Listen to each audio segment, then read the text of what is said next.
Tonight, I thought I would show you quickly just these three cards. We're going to be creating the one on the left tonight, but this one on the right that I showed the other day on my Facebook says, 1 minute you're young and cool, and the next you're getting excited over new towels.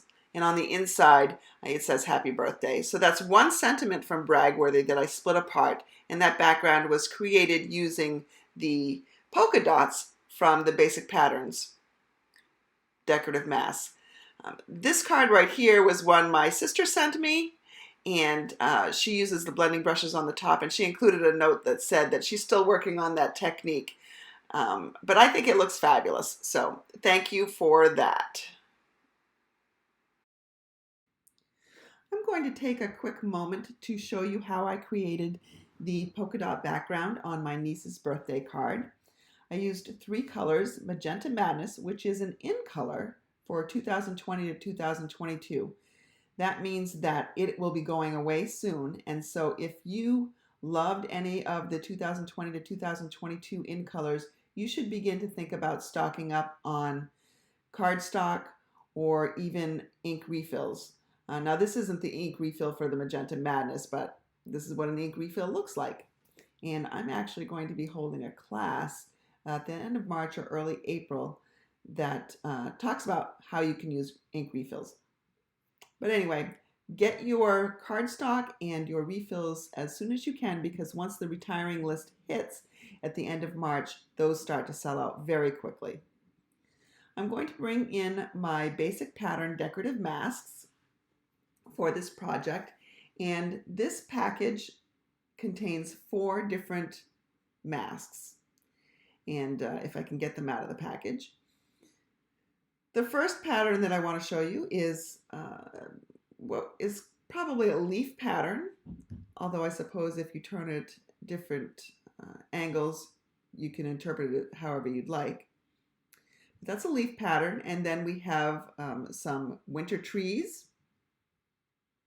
and then we have the polka dots, which is what I used on my niece's card. So I just brought in 3 different colors, and I started with my Magenta Madness. And whenever you're using these blending brushes, you'll want to brush off a little bit on scrap paper first, and then brush right over the mask. Now you saw my mask slip a little bit. I usually, because I'm lazy, will just hold it with my hands, but really the better thing to do is to tape your mask down to your surface a little bit. That way you will not be fighting that shift constantly. And it is easier to keep your fingers clean when you're not having to hold it down all the time. So I just put a little piece of washi tape at the top and then another little piece at the bottom. If you really wanted to make sure that your paper underneath didn't shift, you could put a piece of washi tape underneath that, between that and your scratch paper. I don't like to do that because there's a little bit of thickness, and so the blending kind of picks that up. But anyway, I have it now taped down, and I've done my Magenta Madness. This is just a quick little video of how I did it. I took much more time on my niece's card, as you'll be able to see in a little bit. But then you just add the second color, and the first and the second colors will blend a little bit, so the pink and the yellow will blend to an orange. And then I'm going to bring in my Bermuda Bay, and you will see that the Bermuda Bay will join with the yellow a little bit to give a little bit of green where they mix.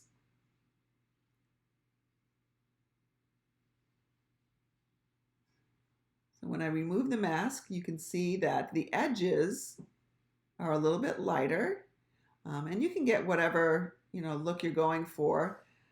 For instance, when I did my niece's card, it was a little bit different. You can see that I concentrated on just the center here, and it fades. And then I put a little bit more. I had some leftover ink and put it on the inside, and it sort of formed a heart. And that's cool because my niece's birthday is actually on Valentine's Day. And then I did the envelope flap, so everything coordinates. So now I'm going to bring in the components for my project tonight. This is a piece of Magenta Madness that measures 4 inches by 5 1/4 inches. I'm going to mount that on a card base of Magenta Madness as well that I've already pre-scored, and I'm just going to crisp that fold up with my bone folder.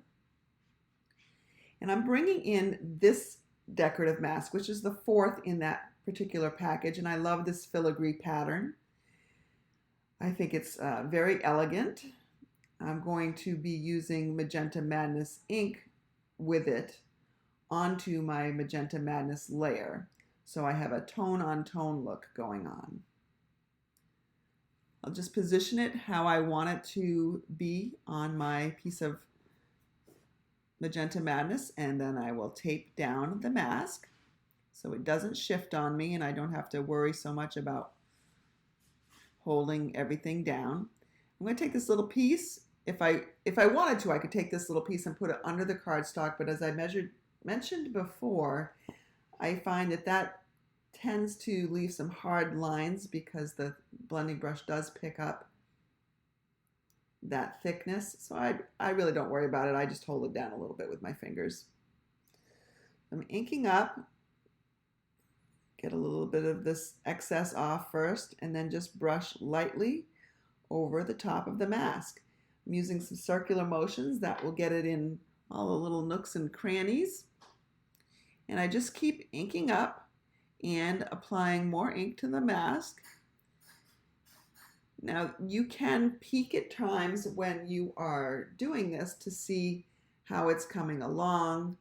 There are going to be some areas that are darker than others. It just depends on your pressure and how much you're concentrating and trying to get an even base of color. Be careful because your fingers will get a little inky if you're holding the mask because the mask is plastic and the ink does not dry on the plastic. So here I've put my initial layer down and just going over a few spots. If I close up my, well, I'm not going to close up my ink pad. Let's go ahead and take a peek. And I can see it's a little bit lighter than I would like, especially in some of those middle places. You can see a couple of places there where it's a little bit deeper too. I'm going to put my mask back on top, and I just removed all the washi tape.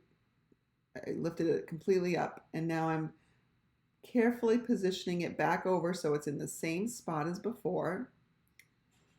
And I don't see any uninked areas showing through my mask.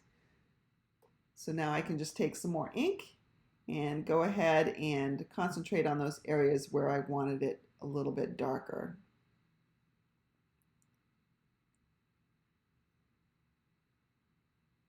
So you can see this is, it's a pretty easy technique. It's a great way to just add some interest to your background without having to use an embossing folder, for instance, or any of those other things that would be deemed not to be simple stamping. These masks are very economical. Now I know I do have ink on my fingers, so and I want to be careful about what I touch. I'm bringing in another piece of scrap. I'm putting my mask over. This white layer that I'm using is going on the inside of my card. I'm just going to ink up a little bit more, and I've masked off for the mask with that other piece of grid paper. And so now I'm just adding some Magenta Madness to the edge of that card. And so this is going to coordinate the inside perfectly. So you can see that's going to go right inside our card nicely, ties the outside and eventually the flap all together. So let's go ahead and adhere that to my card base with some Stampin' Seal. You can see I've got a little bit of ink on my fingers. So I'm being very careful not to touch the white, especially with my inky fingers. Back of the hand works great. And then I can adhere the top layer to my card as well. And you can do that with some dimensionals, or you can just use it as I'm using here, some Stampin' Seal. Just gives a really nice finished look, having that layer on layer. All right, let's close up this ink pad. And my fingers really are kind of inky, so you may have noticed that some of what I'm saying doesn't quite match up. If you haven't guessed by now, I'm doing a voiceover. I recently upgraded my operating system on my computer, and it's really a downgrade. So here I am just using some baby wipes to clean up my fingers.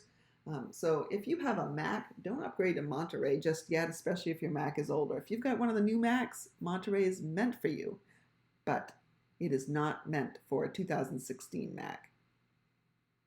So now I'm bringing in one of my favorite sets, Nothing's Better Than, and I thought this would be great for Valentine's Day because a lot of people give chocolate on Valentine's Day, and I'm not going to be upset if I do get chocolate.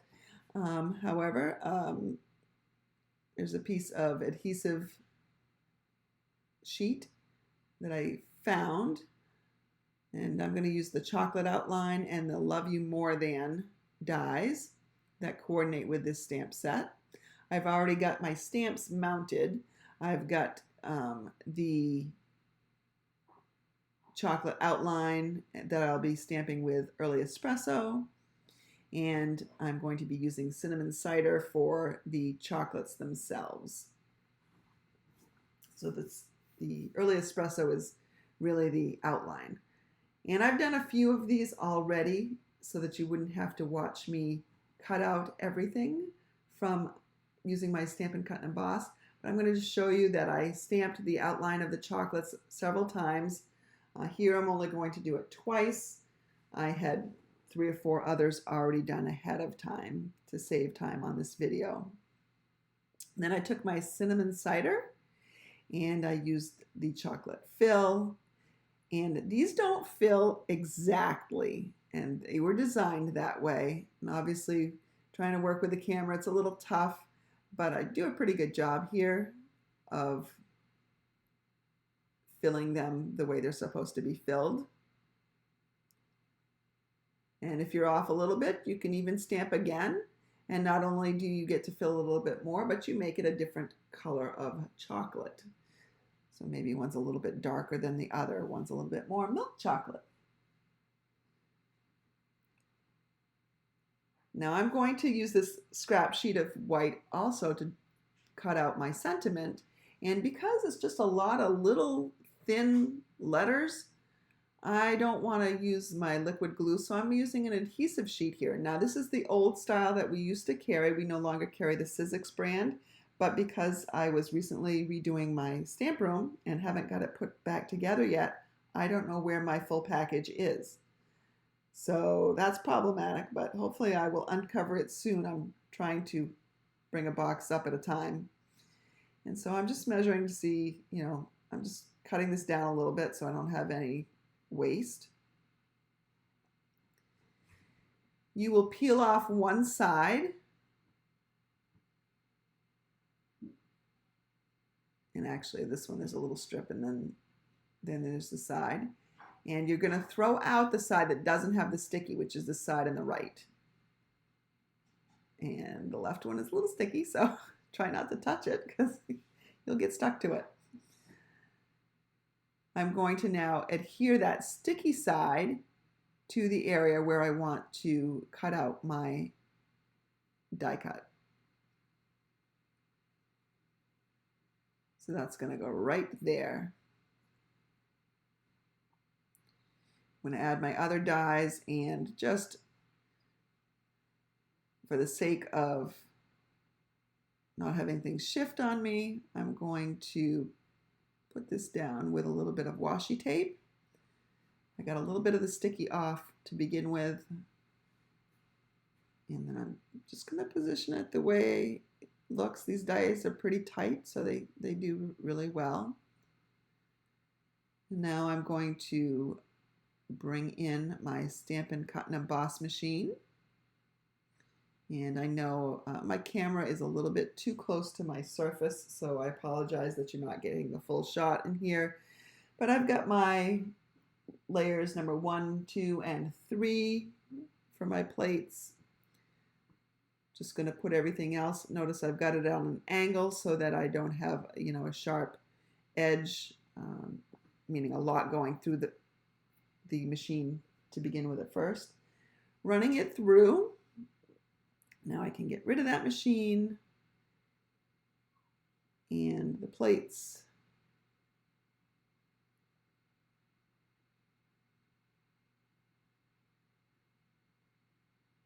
When you see me reaching in the left, that's me trying to see some comments from my Friday Night Live.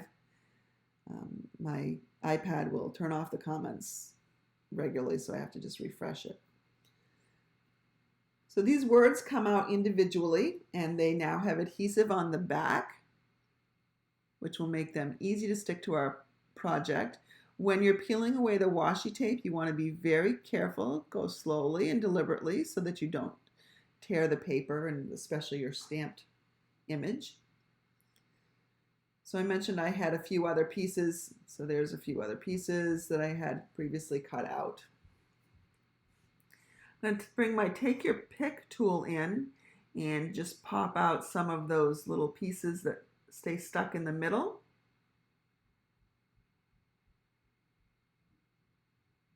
And oftentimes when you're using the adhesive sheets, these want to stick to everything. They want to stick to the project. They want to stick to your fingers. And then, when it's stuck to your fingers, it kind of gets in the way of things as well.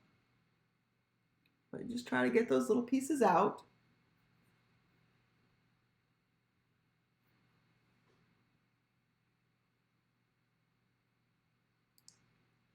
I love my Take Your Pick tool. If you don't have one, you should strongly consider getting one. It's the best, I think, $10 investment that you can make.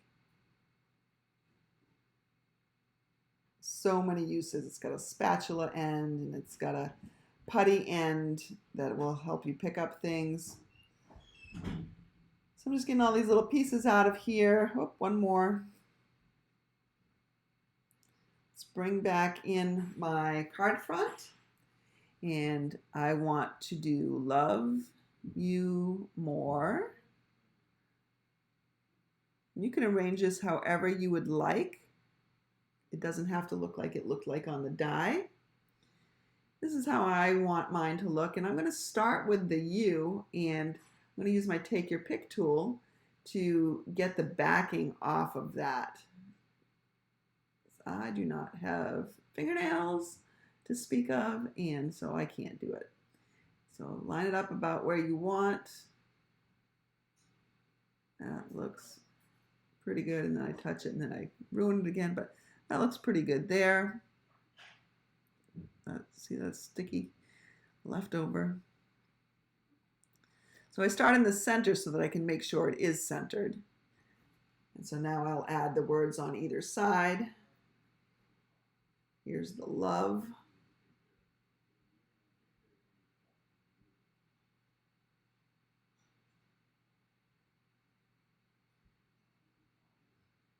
Figure out the arc that I want here.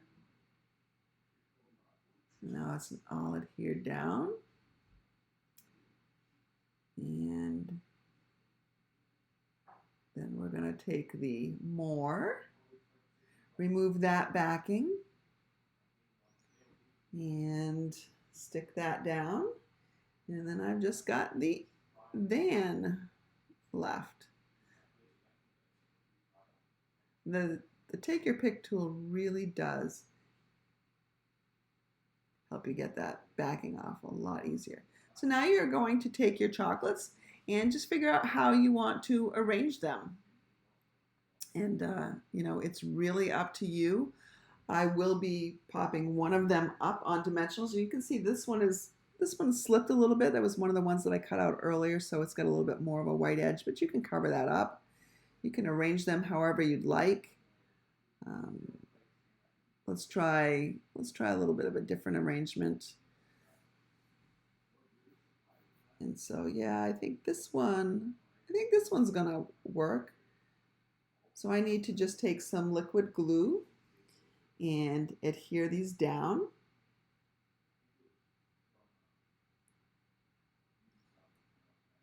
So I'm only going to add dimension with one of the sets of chocolate.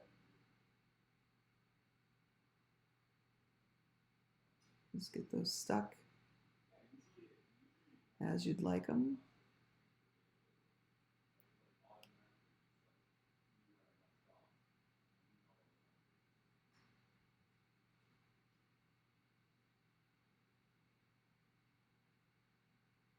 Probably could have shifted this down a little bit, but it's okay. So I've just got lots and lots of chocolate, which is quite yummy. Too bad they're not real chocolate. But if they were real chocolate, would I still have this much left? Probably not. So now I'm going to take some dimensionals because I just want this to pop off the page a little bit more. Just add a couple, one to each end.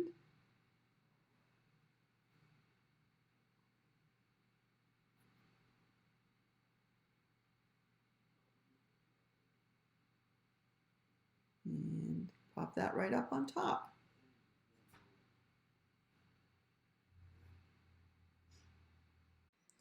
Now that we've created our card, we need to bring in an envelope so that we can coordinate that. We're not leaving any blank envelopes anymore.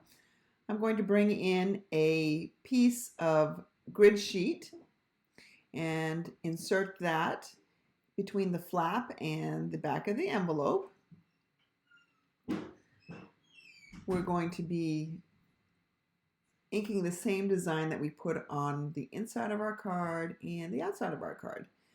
And I'm laying it on another piece of grid paper so that I protect my surface. So the only thing that's going to get inked here is the flap. I will bring in my decorative mask.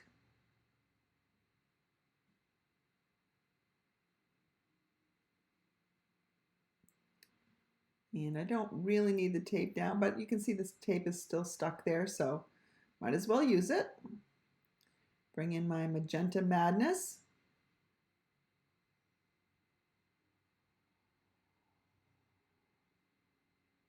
And now we're just going to find where the flap is. I'm just showing that I was protecting the underneath, the back side of the envelope. And just gently in circular motions. I probably don't actually need to add more ink. There's probably plenty of ink on this brush at this point. Just adding my ink to my flap, trying to go as evenly as possible. I can see there are some darker areas than others, and some of that is okay. This depends what you're going for.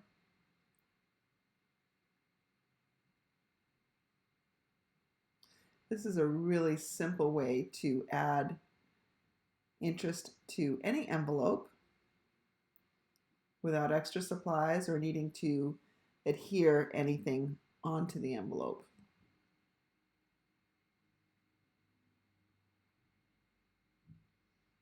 Oh, ta-da! And now I just have an inked flap. That coordinates with my inky fingers and my card. Thanks for joining me.